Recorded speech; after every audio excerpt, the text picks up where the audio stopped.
Have you ever found yourself daydreaming about becoming that one person who simply cannot be shaken? Who stands unbowed in the face of scathing criticism? Who walks through the flames of rejection without singeing a single hair? Who emerges from betrayal as though nothing has ever touched them? Imagine waking up one morning to discover that persistent gnawing ache in your chest, the one that tightens around your heart when least expected, has finally released its grip. You look at yourself in the mirror and for the first time in years recognize a serenity in your own eyes, a steady breath beneath your shirt that feels like a homecoming. It sounds like true liberation, doesn't it? Yet here lies the paradox. The more fiercely we fight to keep emotional pain at bay, the tighter its hold on us becomes. From childhood onward, society teaches us that vulnerability equates to weakness. Toughen up, we hear. Don't let them see you sweat. We plaster our walls and our social feeds with platitudes. What doesn't kill you makes you stronger. Stay hard, keep grinding. Each repeated slogan feels like armor, but in reality, we're nailing shut doors to our own hearts.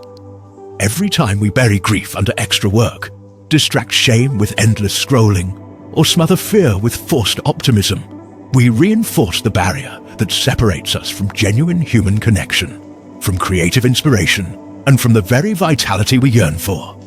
Picture your emotions as a swift river carving through a canyon. Now imagine building a dam overnight, hammering planks of busyness, piling stones of distraction, pouring concrete of stoicism to hold back the current. Initially, the waters seem quelled. You might even feel triumphant. But rivers do not stay bottled. Pressure mounts until one day a crack appears. A colleague's offhand remark, the reopening of an old memory, a sudden drop in your energy, and the dam gives way. What pours through is not a gentle trickle, but a roaring flood, an unexpected outburst of anger, a fierce wave of panic in the middle of the night, or an overwhelming sadness that seems to come from nowhere. That torrent wreaks more havoc than the original pain ever could. Clinical psychologist Dr. Serena Wallace likens avoidance to quicksand more than to a shield. She recalls clients, CEOs who filled every waking minute with meetings, parents who scheduled their lives so tightly they never paused to breathe, creatives who numbed themselves with back-to-back projects, each racing to escape a single traumatic event. A car crash that nearly cost their lives, the abrupt end of a long-term relationship, the sudden loss of a beloved family member. In the first weeks, distraction seems to work. Memories recede. Yet months later, unprocessed sorrow returns like compound interest, manifesting as chronic fatigue, bursts of irritability, or relationship breakdowns. Their walls hold too well, trapping the very emotions they were meant to keep at bay. Science backs this up.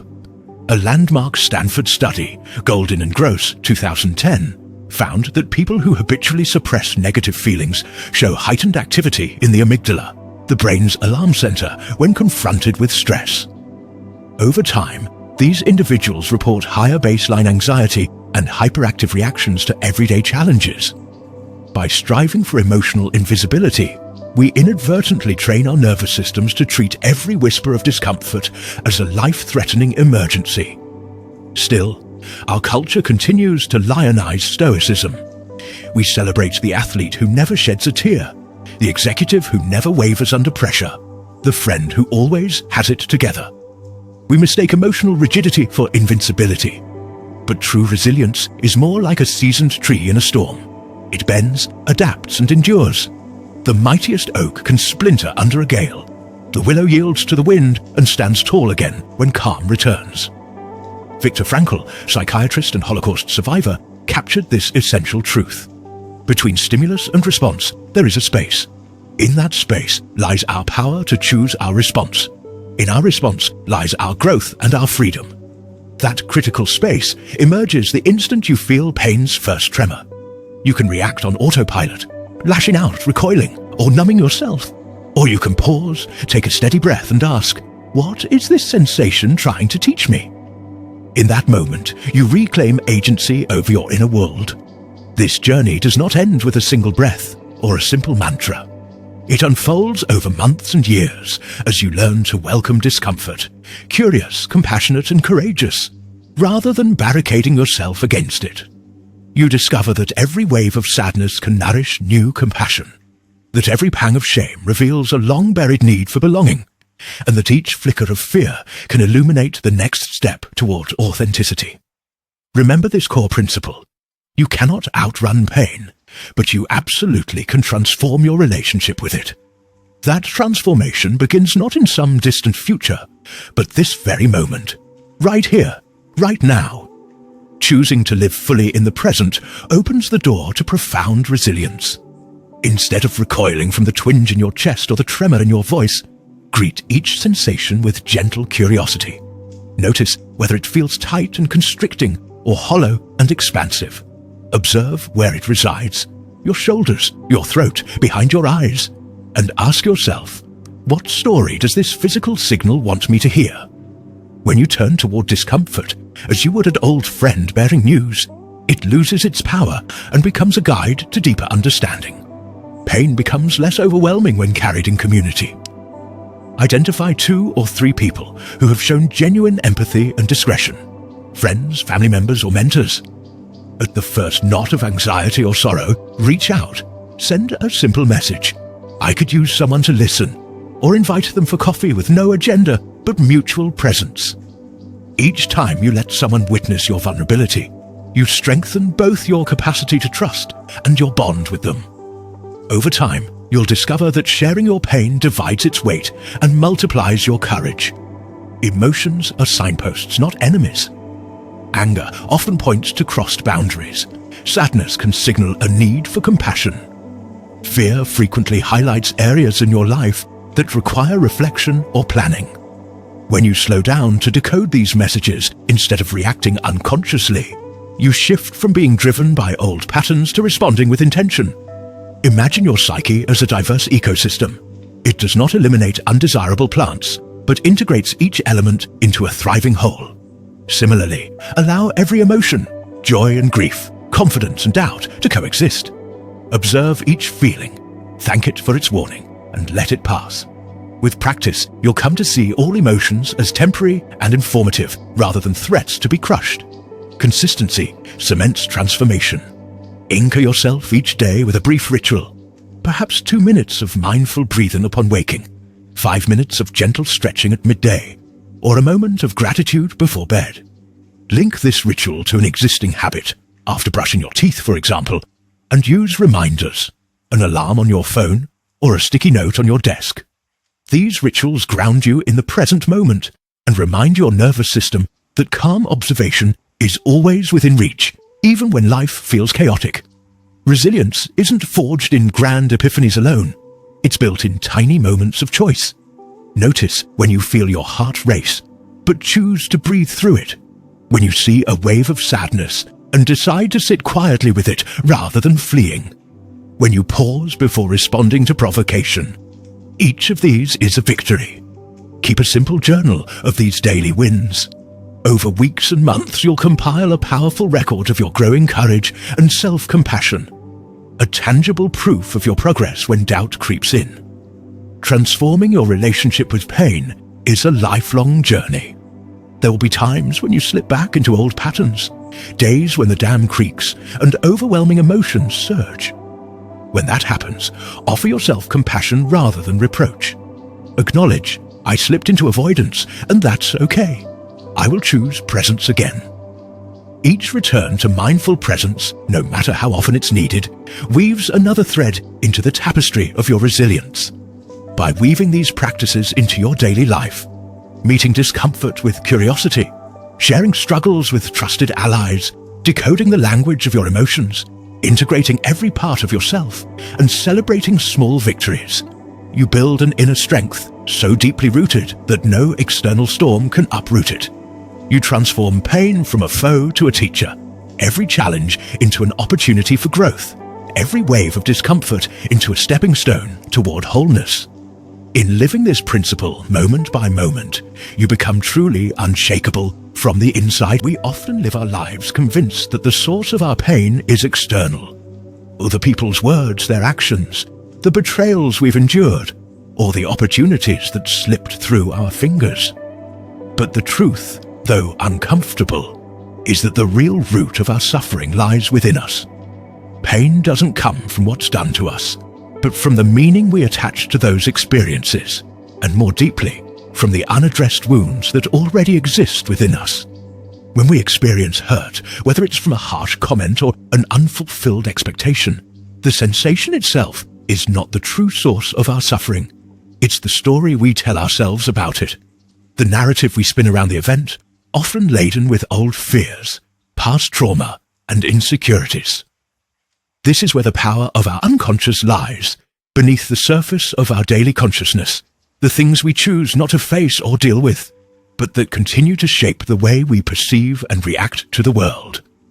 These unresolved emotions, buried deep within, are often what trigger our reactions to the world around us. Carl Jung, one of the most profound thinkers in the realm of psychology, spoke of the unconscious as an active, living force within us. He described it as the part of our psyche that houses everything we've repressed, ignored, or failed to integrate into our conscious mind. It's not just a void of thoughts and emotions, but a complex system of memories, fears, desires, and traumas. This unconscious part of us, which we might attempt to ignore, is often what drives our behavior. It dictates our reactions, shapes our decisions, and governs the way we feel. Jung said, "Until you make the unconscious conscious, it will direct your life, and you will call it fate." This quote is the crux of the struggle we face in trying to overcome the pain that seems to always arise when we least expect it. Every time something triggers us, whether it's a comment from a friend or an argument with a loved one, the emotional reaction we feel is not just about the present moment. It's a reflection of something deeper within, something that has been unresolved, unhealed, or ignored for far too long. And it's this unresolved matter that needs to be confronted, not avoided. The more we try to shield ourselves from the world, the more we isolate ourselves from what truly matters. The self-awareness necessary to recognize and heal the wounds that continue to trigger us. Pain is not an enemy. It is a messenger. It is the unconscious calling our attention to the parts of ourselves that need healing. The suffering you feel when someone criticizes you is not just about their words. It's about the underlying insecurity that their words bring to the surface. The sadness you feel after a betrayal isn't merely about the person who hurt you. It's about the trust issues and fears of abandonment that have been buried deep within your psyche. But this awareness, though uncomfortable, is the only way to truly heal. To face the unconscious is to face the parts of yourself you've been avoiding, the fears, the vulnerabilities, the parts of your past that you don't want to remember. These are the shadows of your psyche, and as Jung suggested, they must be integrated into your consciousness in order to heal and transform. It is in the meeting of light and shadow, the conscious and unconscious, where true personal growth lies. In order to make this shift, you must first recognize that all external events are only as powerful as the meanings we assign to them. The more you try to control how others perceive you, the more vulnerable you become to their actions. This need for external validation, this desire to be seen as good enough, is a defense mechanism that shields you from the pain of confronting your inner insecurities.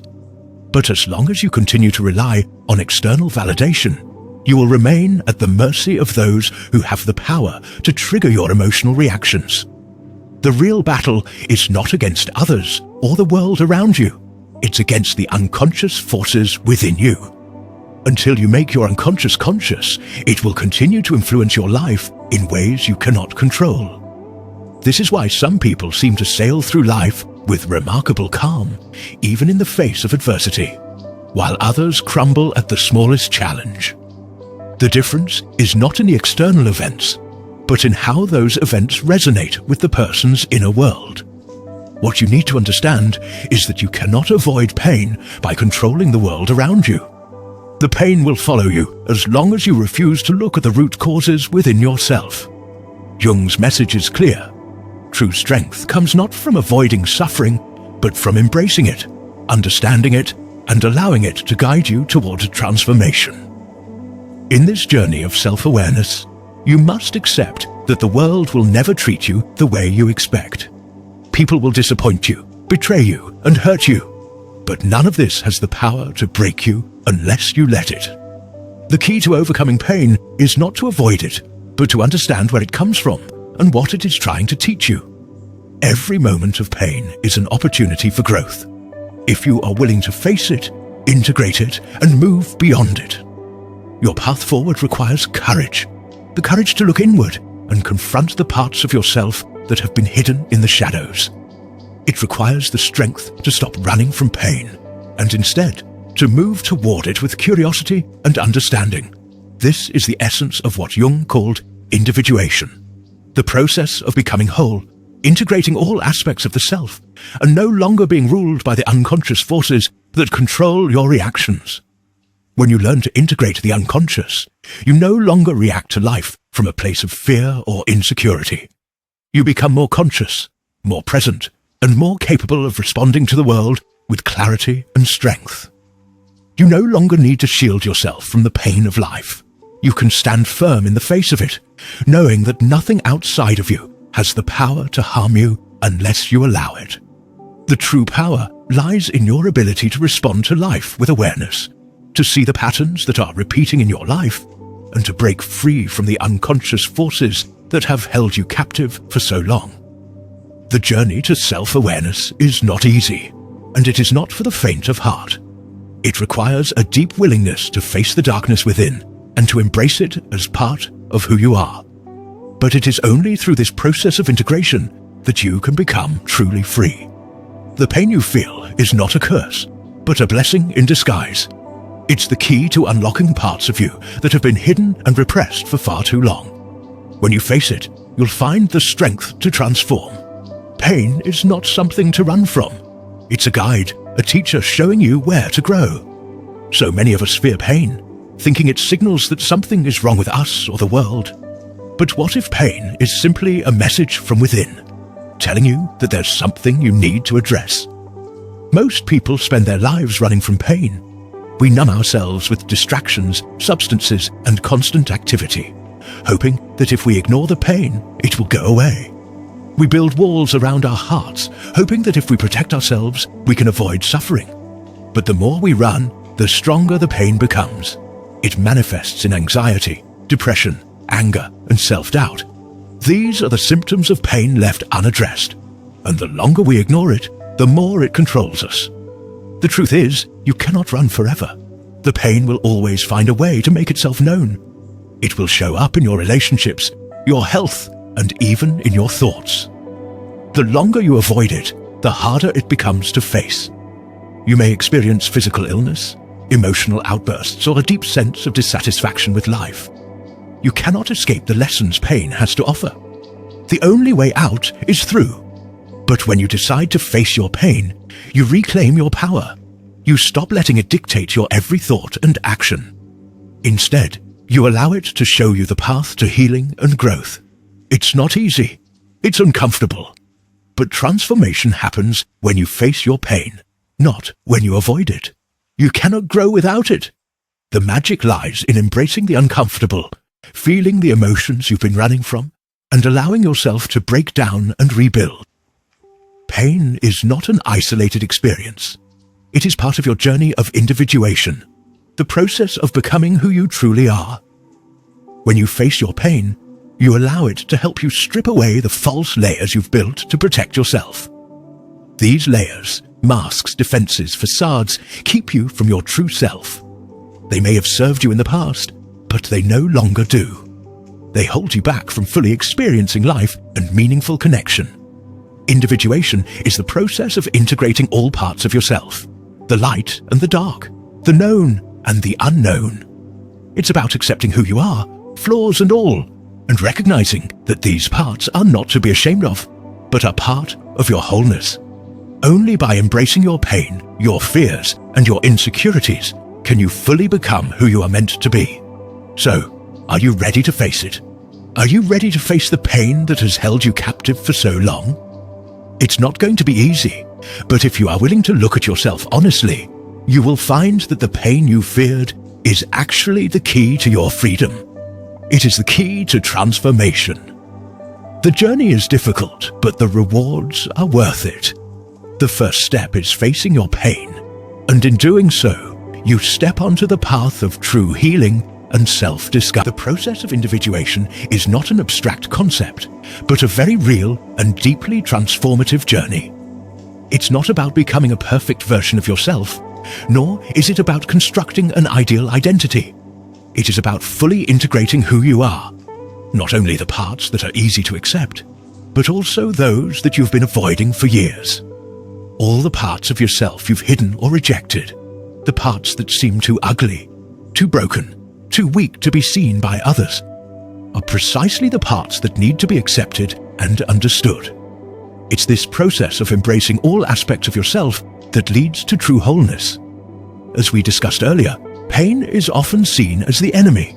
It's something we want to avoid at all costs, yet the more we try to flee from it, the more it seems to chase us.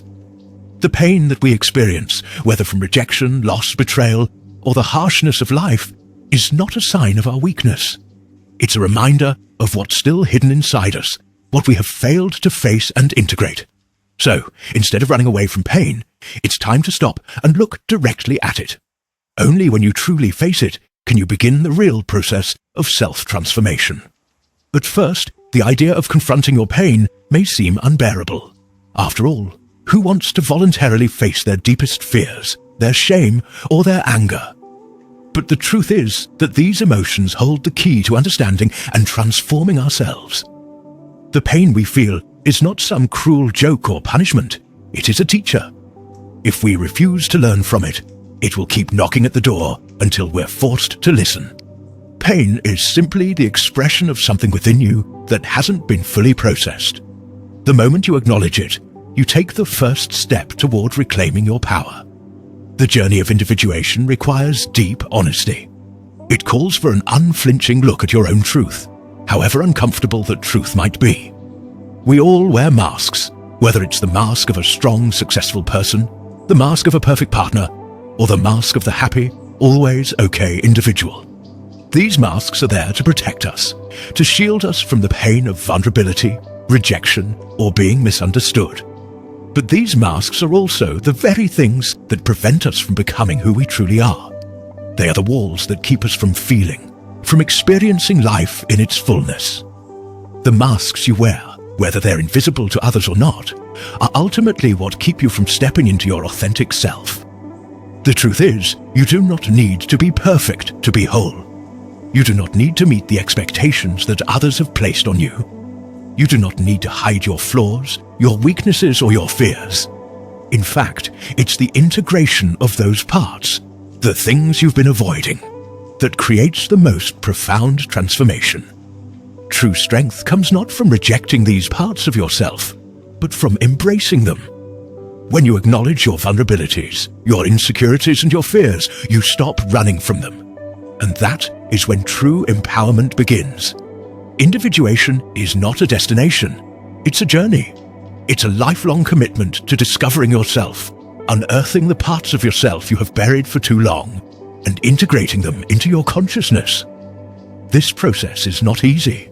It often requires you to let go of old beliefs, habits, and identities that no longer serve you. It demands that you confront your shadow, the parts of yourself that you've rejected or denied.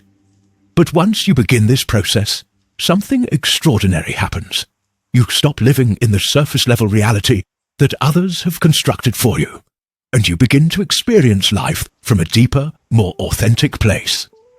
When you begin to embrace the parts of yourself you've long ignored, you start to see the world differently. You no longer seek external validation because you begin to realize that your worth comes from within, not from the approval or recognition of others. You no longer need to prove yourself because you already know who you are. And as you begin to live from this authentic place, you start to attract people, situations, and experiences that align with your true self. You become magnetically authentic, drawing to you what is most in alignment with who you are, not who you pretend to be. This shift is not just about feeling better in the moment. It's about reclaiming your sovereignty. When you live authentically, you stop living in reaction to everything that happens around you. You no longer let the actions, words, or judgments of others control your emotional state. Instead, you take full responsibility for your feelings, your thoughts, and your responses. You no longer give your power away to external circumstances. You become the creator of your reality, not the victim. This journey is challenging because it requires you to let go of the stories you've been telling yourself. The stories that you are not enough, that you are broken, that you must be perfect to be loved. These stories are the chains that have kept you tied to a false version of yourself. Letting go of them is difficult but necessary. And as you do, you will begin to feel a profound sense of liberation.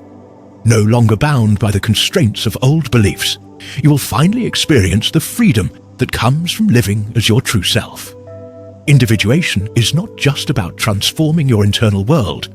It also transforms how you interact with the external world. When you step into your full authenticity, the relationships you attract change. You no longer settle for relationships that drain you, or for situations that don't honor your true self. Instead, you begin to surround yourself with people who support your growth, who accept you as you are, and who reflect back the light that you've begun to see in yourself. And for the people who cannot accept this new version of you, they will fall away. This isn't something to mourn, but to celebrate. Letting go of relationships that no longer serve you is a crucial part of the individuation process. It's not about rejection. It's about honoring yourself and making room for what truly supports your growth. The journey of individuation is not something that happens overnight. It is not a quick fix, nor is it something that can be fully achieved in a short period of time. It's a lifelong commitment, a journey that demands patience, persistence, and a deep willingness to face parts of yourself that have been hidden or ignored for far too long. It requires you to confront the aspects of your personality that you may have been avoiding because they feel too painful, too uncomfortable, or too challenging to deal with. These are the parts of you that are often buried under layers of defense mechanisms and coping strategies that have kept you safe, but also kept you from truly living. The process of individuation is not about creating a new version of yourself or becoming something you are not. It's about stripping away the false layers that have been built over the years and rediscovering who you truly are underneath. It's about integrating every part of your being, the light and the shadow, the strengths and the weaknesses, the desires and the fears, into one harmonious whole. This process requires self-awareness and emotional maturity, as it often involves facing painful truths and breaking through old patterns that have held you back. But it is only by confronting these truths and letting go of the stories that have kept you stuck in the past that you will be able to move forward and experience true freedom. Individuation is not about achieving perfection. It's about embracing your imperfections and learning to accept them as part of your authentic self. It's about realizing that your flaws, vulnerabilities, and weaknesses are not something to be ashamed of, but rather aspects of yourself that need compassion and understanding. By embracing all parts of yourself, both the light and the dark, you will begin to develop a deeper sense of emotional resilience. You'll find that you no longer need to hide behind masks or pretend to be someone you're not. You'll learn to stop living for others' approval and start living for your own. This process also involves learning to handle whatever life throws your way without losing your sense of self. Life is unpredictable, and it will test you in ways you can't imagine. You will face challenges, setbacks, and disappointments, but through individuation, you will develop the inner strength and emotional maturity to handle these challenges without being consumed by them. The goal is not to avoid pain or suffering, but to learn how to navigate them with grace and wisdom. You will learn to trust yourself and your ability to cope with whatever comes your way. So, the question you must ask yourself is this: are you truly ready to embrace who you are?